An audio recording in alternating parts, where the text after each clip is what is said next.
Namaskar, Nileshok here. Greetings from me to all of you for the day of Navami, the auspicious day of the birthday of Bhagwan Ram. And I thought I will take this auspicious opportunity to start a series on Ramayana, KalaNirnaya, the dating of Ramayana.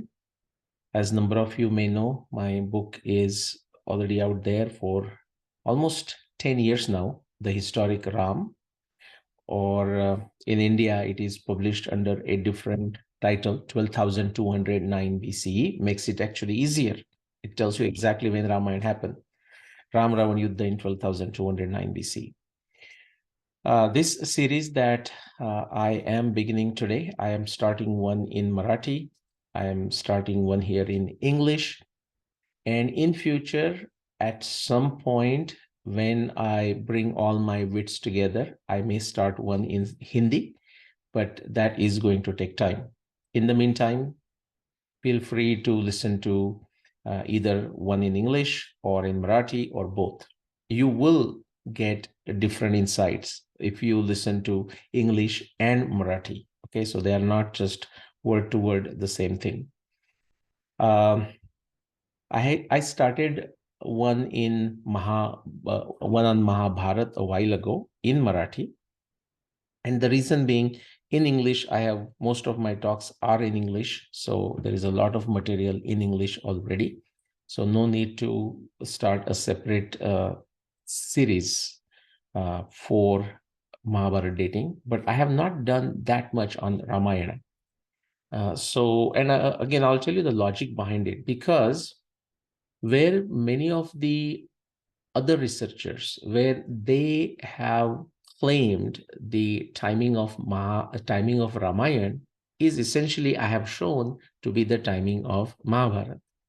So if people understand why Mahabharata happened 7,500 years ago, then basically these multiple claims of Ramayana happening around 7,500 years ago just gets falsified, disappear. Okay, so that was one of the reason. In Marathi we say ek ghav don tukde, or what do you say, two birds in one stone, something like this. So I thought if I just emphasize on Mahabharata, and it worked very well, by the way. Many people now understand the logic, the science, the evidence, its objective testing when it comes to Mahabharata evidence. And actually, that's true for Ramayana also.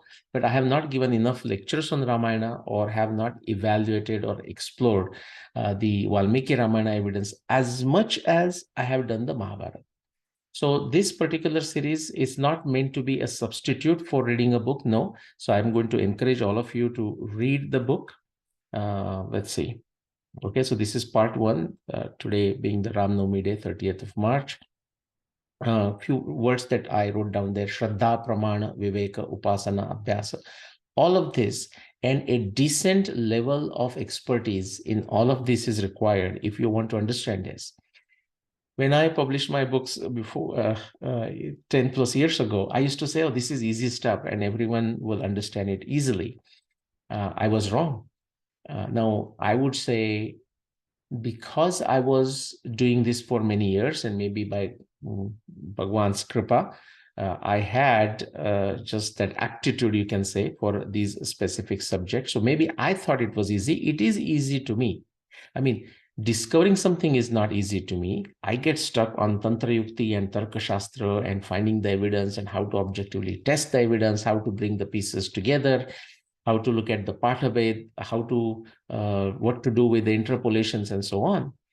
But once it is finally cleared and final conclusion comes, then I think it's easy to understand. But over last 15 years, over the last 30 years, but specifically about 15 years, I realized that that's not true, at least not for masses. And therefore, I'm saying, whereas I thought it was easy, it's not easy. Now I have changed my position, I should say.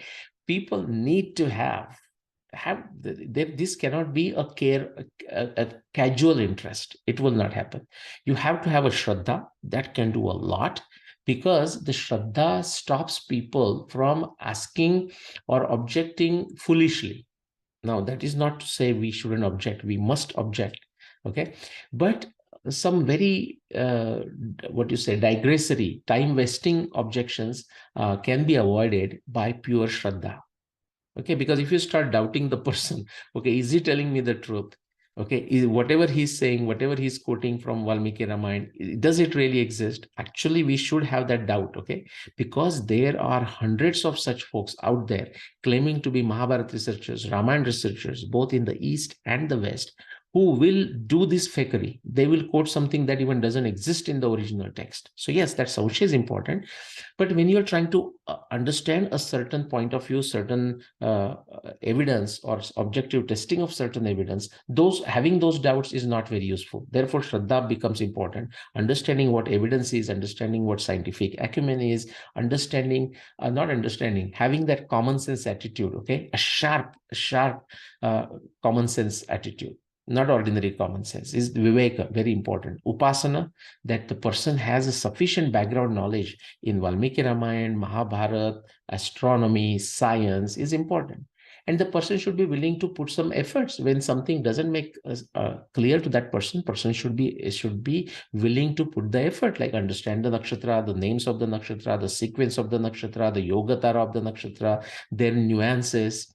Okay, understanding some very basics of astronomy, like precession of the Earth's axis, same as precession of the equinoxes. Okay, and when that is not understood, the kind of atrocious nonsense that gets generated, all you have to do is read the books written on my books. Okay, there are folks now, possibly there are 4 or 5 books to the best of my knowledge right now, written on my books. Okay, critiquing it. Now, I wish it was a true critic. No, all they have done is, for most part, I would say there are some positive elements once in a while. Most part, it is utter nonsense. Now, I welcome that nonsense. Okay, because in Marathi, we have the saying, or Pula Deshpande, one great author, used to say, "Dveshaच्या झेंड्याखाली माणसं पटकन जमतात." Okay, if it is about blaspheming someone, saying bad things about somebody's work, okay, people immediately gather under such a flag. And that you can see, that I have seen for 20, 30, 40, 50 years, even beyond my times when I was not doing research, okay, or even going back to 100 years, the kind of resistance that the likes of S.B. Dikshit or Lokmanya Tilak or V.B. Ketkar or Dr. P.V. Vartak, the experience, it's worth just knowing what it is. So this is all good synthesis. We can call it Samudra Manthan. But let's get into the subject. In 2014, as it relates to Ramayana, I published this book, The Historic Ram. Okay, that was published in America. It gets printed in America. It is available. If you have access to Amazon, practically it's available to you. In India, after a few years, Subbu Publications published this Indian version, very well printed, good quality paper, all of the good stuff. Okay, the title needed to be changed. Let's not go into that. It's some minor technical, editorial or publishing related rules issues. 12,209 BC. It's exactly same book as the Historic Ram. The title is different, content is identical. Over times, many individuals who approach me, and I have become very selective because most of them have purely wasted my time. So if you feel the desire to translate my books, hey, you can go do it. You don't have to even contact me. Just understand there is no money upfront in this. Possibly the publishing field is such, especially in the Dharma civilizational research, original research, not some book which entertains you but doesn't tell you much new stuff than what is already there into the text. Those books are, they don't necessarily make money. Now, I have been fortunate. These books have been sold in numbers that, publisher and myself, we just decided we will not disclose it other than just giving a general idea for different reasons. They have done very well. So thanks to you, again, you have to thank, it's my duty to thank you, but you have a duty to thank yourself that you picked these books, not because they are mine, but they are Vyasa Kripa and they are Valmiki Kripa. Okay, so the Vyasa's Kripa and Valmiki's Kripa is coming via me and great Dharma warriors such as publisher of Subbu Publications to you. Okay, and these wonderful translators, the Devi Shakti. Okay, the Hindi book, abridged version, abridged translation, Sankshipta Mein Bhashantar, that is been done by Dr. Nandini Narayan, and it has been published by Kshitij Publication. I think I'm saying the name right. There are some challenges in terms of a very effective way of purchasing this book. We are working on it. When something new happens, we will announce it, online or some easy way of purchasing this book. Right now, just don't bother us with the questions, please. We cannot truly handle it. So don't be surprised if we cannot respond to it. Very recently, the Aityasik Ram, which is a translation of this same book, the historic Rama, in Marathi was done by Alka Godbole. Now it has been published by Param Mitra Publications, Param Mitra Prakashan. It is available on bookganga.com. It is available on amazon.in, that is amazon.india site. It is only available in paper format. Ramakatha Hindi translation is only available in paper format. We have no intentions of bringing them in an electronic format. The historic Ram that is published in America is also available in Kindle, but I'm also going to ask you to preferably go for the paper copy. This is not a book that you read once. This is a book you are going to read multiple times. Okay. Every time, all I can assure you is you'll get a new insight every single time. And feel free to write down what that new insight is. Okay. This book is published 10 years ago. I am the author. I read it all the time. I get new insights. When did the Mahabharata war happen? Published more than 12 years ago. I read it and I get newer insights. Okay. That's why I said I just became an instrument. It is a Vyasa Kripa. It is a Valmiki Kripa. Okay.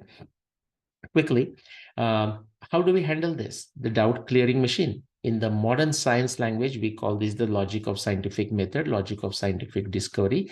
In the Nyaya Darshana speak, our one of the Shad Darshanas, actually all Darshanas, but because all other Darshanas, when they are applied, they make use of Nyaya. When Shankaracharya is making a commentary on a Uttara Mimamsa or Vedanta, what is typically called Brahma Sutra, he is making use of Nyaya. So see, do not think of these 6 Darshana Shastra as like opposed to each other and those are 6 different paths, nothing like that. They are complementary to each other. It's like if you want to be scientifically good in your thinking or able to produce something new, original, you need to study chemistry, biology, physics, and within biology, zoology, and so on, and then molecular biology and genetics, and in the physics, quantum physics, quantum mechanics, modern science, some other kind of science. In chemistry? Yeah, you may study different disciplines of chemistry, inorganic chemistry, organic chemistry. These disciplines are not against each other. They together make a complete picture. They are complementary. It is the same thing with a Darshan Shastra.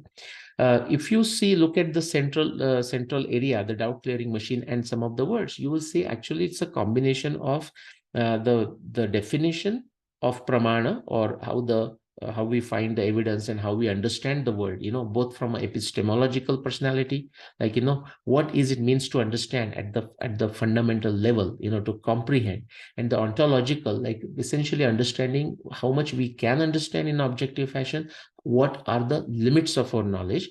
In both cases, the definitions that are given in the Nyaya Darshana, but also Patanjali's Yoga Sutra, that is Yoga Darshana, they are combined together here by me.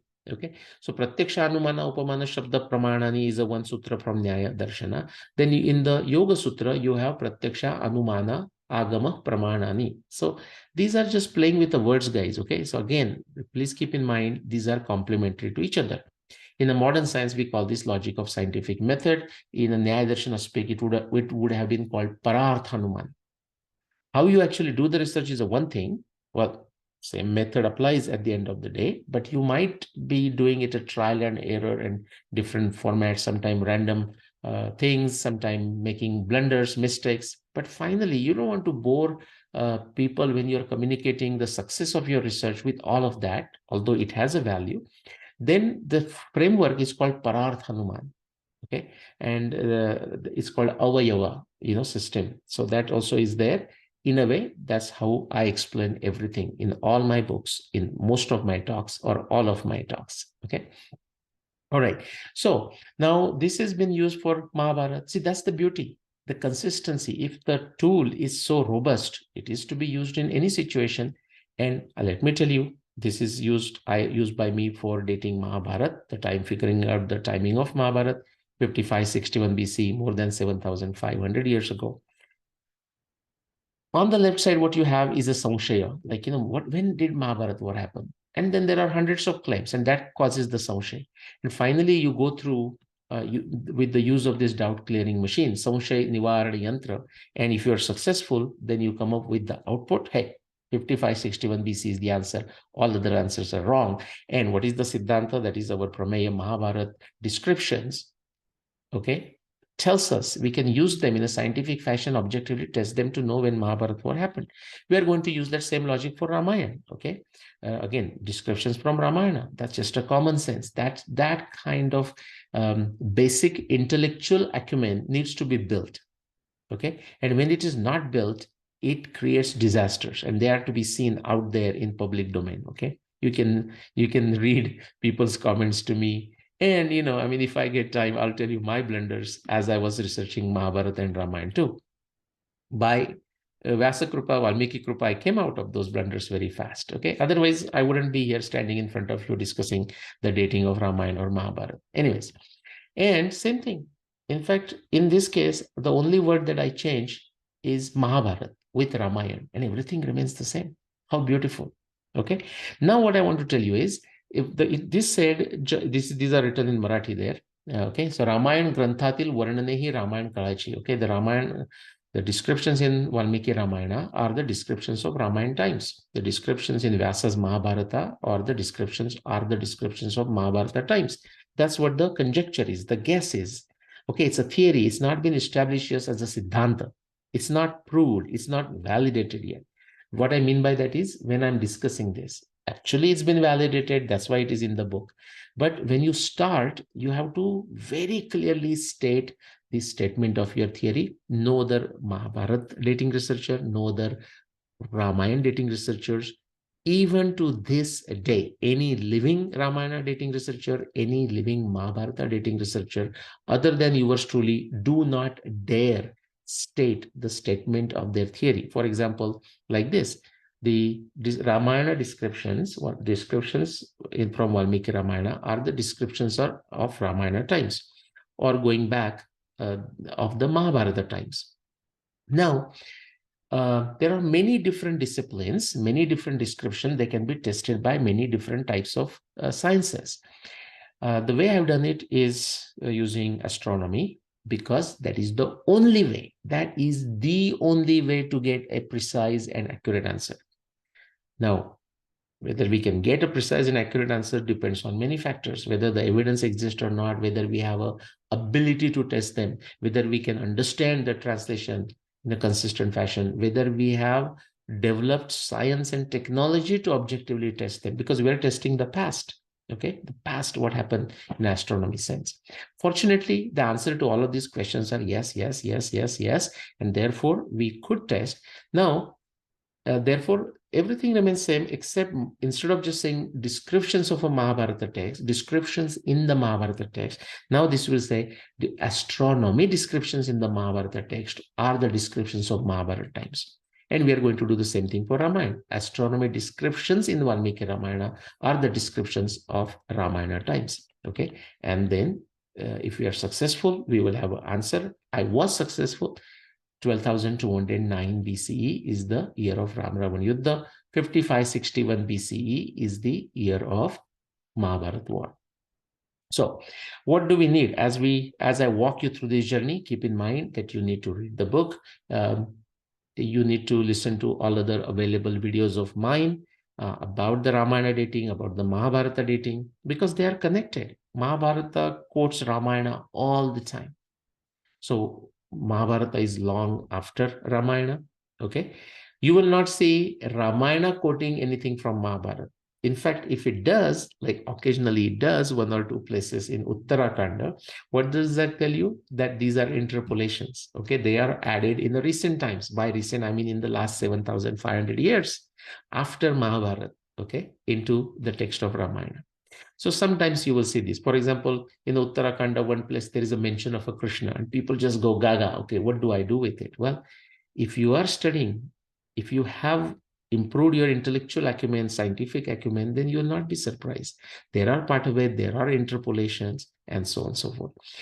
As relevant and keeping it as short as possible is not always easy, guys. I'll try to do it.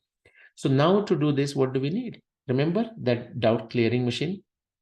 Whatever is said there, we need that background knowledge. Oh, okay, we are going to do Ramayana. Now remember, there are many different Ramayana. Okay, even that is true for Mahabharata, not as much as Ramayana. But if we are looking at a historical aspect of the Aitihasik aspect, and Valmiki Ramayana is a Itihasa, Vyasa's Mahabharata is a Itihasa. Whereas some of the inspired writings, such as say Kalidas, actually Kalidas also stuck very well to the Itihasa for most part. But sometimes the dramas are written and other kavyas are written. They may not follow the historical details, aitihasic details. That is different. But if you are trying to figure out the historical, aitihasic details, such as the timing of Ramayana, Valmiki Ramayana is your text. Now, Valmiki Ramayana has many manuscripts. Over time, there are some variations, Patabhed and interpolations. Not an issue. You'll see how beautiful it is. In fact, Patabhed becomes an asset, something that you may not find from one manuscript. When you look at the part of it, they become very powerful in understanding what Valmiki must be trying to say and why the variations possibly occurred over a period of time when people tried to copy from one Bhurjapatra to another Bhurjapatra after 200, 300, 400 years, and some of the errors were introduced. You can also see the rationale behind interpolations and so on. Okay, various translations you have to look at. Practically, you will find no two translations are same, which means what? Everyone is trying to understand the mind of Valmiki or mind of Vyasa. Now, somebody will say, well, the Sanskrit is the same. Yes, but just like we know the same word, even as simple as say Vada. Okay, Krishna says Vada Pravadata Aham. Okay, it is a vibhuti of him. Shankaracharya says Vada Parityajyatam, as much as possible, try to avoid it. Narad Bhakti Sutra says Vada Navalambya. So by the time Narada Bhakti Sutra, and I don't mean a linear time or anything, but whatever the circumstances, in Narada Bhakti Sutra, in the author's mind, the Vada is very bad thing. Okay, Shankaracharya says as much as possible it should be avoided, although he participated into the Vada, or he might have misinterpreted Vada, misinterpreted in the sense interpreted with a different meaning, which Samartha Ramdas Swami does. Samartha Ramdas Swami doesn't take Vada exactly the same way Krishna takes Vada, like Vada Pravadataham. Samartha Ramdas Swami doesn't take that. He said, in fact, he says, Tute Vada Samvada Tote Karava. Meaning, do that samvad which gets rid of a vada. Here he uses the vada in the sense of a samshay, doubt, confusion, sandigdha, and so on and so forth. So the word may be same, but its meaning can change over time. And that's why we have a different translation. It has to do with the ability of a person, that person's Sanskrit knowledge, but not limited to Sanskrit knowledge. Somebody may be very good in Sanskrit, very good in grammar and other aspects. But if that person's knowledge, like specifically to say astronomy, is defective, non-existent, poor, that is going to get reflected into the translation. Therefore, you take any 2, 3, 4, 5, 6 different translations, you see variations. If you look at the commentaries, they interpret this in many different ways. And that's where you will find the importance of objective testing comes into the picture. For astronomy evidence, we can do mathematical calculations by hand. Fortunately, we have now extremely sophisticated, extremely reliable astronomy software. And even when we take an extremely reliable astronomy software, it is our responsibility to do gauge R&R studies. If you don't know what it is, I'll study what gauge R&R is. But we have to find a ways to test for stability, linearity, resolution. Is there a sufficient resolution? One day I will tell you the story of a resolution. Repeatability, reproducibility, and find a relative ways to calibrate. In fact, the Ramayana Mahabharata evidence is so fascinating. And guys, if you truly understand this, you'll get goosebumps. Otherwise, you'll be just like looking at yourself in a bizarre fashion. Ramayana Mahabharata astronomy evidence is so powerful, so precise, so reliable that it acts like a golden calibration or platinum calibration standards for the modern astronomy software. I have shown that over last 15 plus years. Okay. But relative calibration can be done with different astronomy softwares to see why they give different output, what needs to be corrected, and so on and so forth. This is how we are going to objectively test it. Something more, even harder than the first 2 points, is the Vijnana Buddhi, scientific acumen. Okay. How to extract the data. Many people even don't understand how to make use of the statement of a statement of your theory, uh, what we call prameya, the guess, the conjectures, and from that, how to draw the instructions for extracting the evidence. This is also true for classification of the evidence that requires Vyapti Jnana, the background knowledge of the subject matter, whatever you are using, such as in this case, astronomy. Gradation. After that, you classify it. Now, there are 10 different ways of classifying everything. Do you find the meaningful way of classification? Now, guys, this is cannot be taught. For that, you must have worked in the business of problem solving for a long time. No, by long time, I don't mean a linear time. Some intelligent people can learn it very fast. Some not so intelligent people can spend a long time and still not of any use. Then after that classification, I mean, we have to decide what is a useful classification. It's a trial and error. We just don't know a certain way of classification is going to be useful. Then we have to decide which different pieces of evidence needs to be tested together. That's association. In what sequence they need to be tested. That's anukram.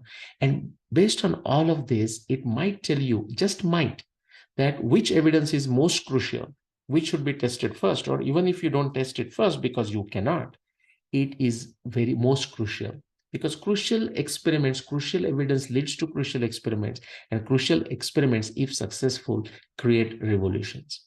You're going to see this. If you have read the books, if you have watched my videos, you already know it. You're going to see this with the Mahabharata text evidence. You're going to see that with Valmiki Ramayana text evidence. Tantra Yukti. Many times you may understand the meaning of the evidence, but still you may struggle how to make it objectively testable. As we go through this, we will talk about some of these examples. And Tarka Shastra, even when you test different pieces of evidence, now it's like you're repairing a car, all the car parts are there. But if you don't know how they come together, like solving a jigsaw puzzle or solving a crossword puzzle, guess what? You don't have a final solution. You don't have a running car, working car. That's where the Tarka Shastra also comes into the picture. How to take all these inferences and logically and without making blunders, errors, stupidity, foolishness, okay, idiocy. How do you bring it together and in a beautiful fashion, in a correct fashion, solve that jigsaw puzzle? That's when you succeed from taking a Samshaya to Samshaya Vidas, okay? That is a elimination of the doubt. And which, of course, the same process, these are not necessarily independent pieces. You bring all that evidence and inferences, local and minor inferences together to make a one big common inference. For example, in Ramayana, Ram-Ravan Yuddha happened in the year 12,209 BC. And of course, you can go to get into the details, which we will. For example, Ram killed Ravan on 6 January 12,208 BCE. Ram came to ashram of Bharadwaj, from Lanka with Pushpak on 12 January to 12,208 BCE, and then met Bharata, and his Rajabhishek, Rama's Rajabhishek took place on 13 January 12,208 BCE. It was Vaishak Shukla Shashti, Pushya Nakshatra, and the season was the end of a Sharad season. Today, our Vaishak comes in the summer, Grishma season. It was in the Sharad season. And why that was so? And how come the Vaishak is coming in the January, or Sharad season is coming in the January? Because right now it comes in what? September, around August, September, October, 2 months there. Okay.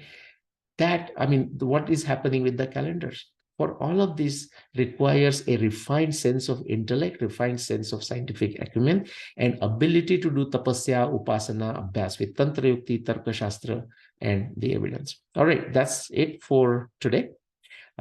Please write down your comments, and we will be exploring as time permits, okay, the evidence of Valmiki Ramayana, and how it beautifully comes to 12,209 BC for Ram Ravan Yuddha, or for 12,240 BC for Rama's birth year.